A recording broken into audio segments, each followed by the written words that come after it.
எண்ணெய் ஊற்றியாச்சா? கடுகு வெந்தயம்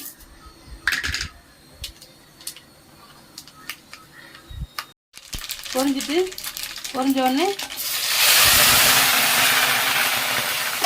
வெங்காயத்தை சதைச்சிருக்கு, அதை அப்படியே போட்டு கிண்டுவோம். உப்பு, கருவேப்பிலை.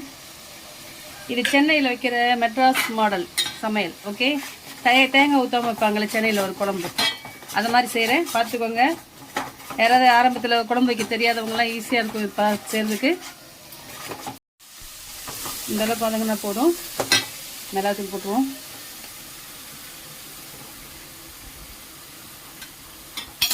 அச்சோ, மிளகாத்தூள் கரண்டி உள்ள வந்துச்சுங்க. இப்படிலாம் குழம்பு கரண்டி போட்டுலாம் குழம்பு வைக்கக்கூடாது, சரியா? நானும் தெரியாதனமாக போட்டேன். தக்காளியை அரைச்சி ஊற்றிடுவோம். ஓகேங்களா? கிண்டிக்கிறோம்.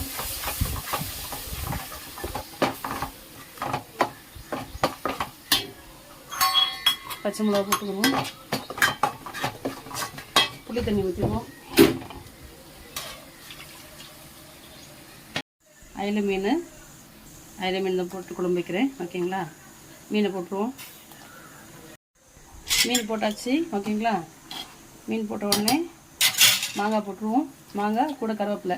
என்றைக்குமே நான்வெஜ் வச்சு செஞ்சிங்களா பச்சை கருவேப்பிலை லாஸ்ட்டில் போடுறது ரொம்ப நல்லது. போட்டு கொதிக்கட்டு மூடி வச்சு கொதிக்க விட்ருவோம்.